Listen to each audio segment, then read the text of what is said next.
Hello and welcome to my tutorial, how to edit a drone video in Final Cut Pro 10. In this series of videos, I will teach you how to import and organize your files, edit the video, and apply color correction. I will also show you how to add text, graphics, and export your video. Don't forget to click subscribe if you want more weekly updates. This is the first video of the series and I will show you how to import and organize your files. In Final Cut Pro 10, you organize your work in libraries. A library can contain multiple events and projects in the same location. Imagine that a library is a container that holds all your drone videos. You can create several events inside a library. I create a different event in every location that I am filming and I am giving the town name as a title. The first thing we have to do when we launch the application is to create a library. When you create a new project or event, it's automatically included in the active library. The library tracks all your media files, your editing decisions, and the associated metadata. If the media you want to import is on an external storage device or a memory card, connect the device to your Mac and turn on the device. To import the files, choose File, Import, Media, or press Command I.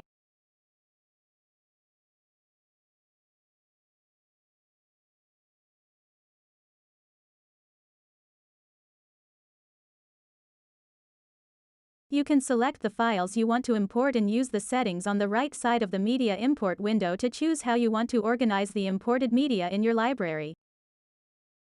To add the imported clips to an existing event, select Add to Existing Event, then choose the event from the pop-up menu.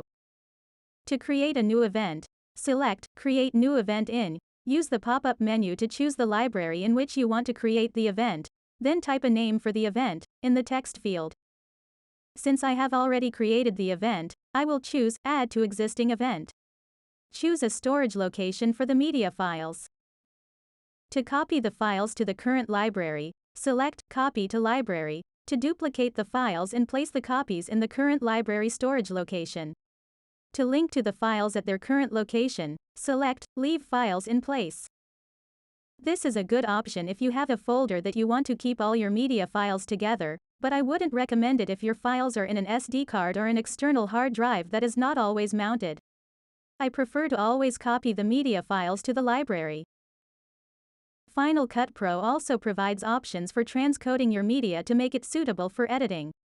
This is very useful if your computer can't handle easily 4K videos. Create optimized media. This option transcodes video to the Apple ProRes 4:2:2 format, which provides better performance during editing, faster render times, and better color quality for compositing. If the original camera format can be edited with good performance, this option is dimmed. I don't recommend to use this option. Create proxy media. This option creates video proxy files. Video is transcoded to either the Apple ProRes 4:2:2 proxy or H.264 format. You can create proxy media in a variety of frame sizes from 12.5% to 100% of the original. Proxy files increase editing performance and take up considerably less storage space than original files. Don't worry about the reduced quality. When you will be finished with the editing, you can export your video in full 4K. Now that we have the correct settings, we then click on Import selected to import the files in our library.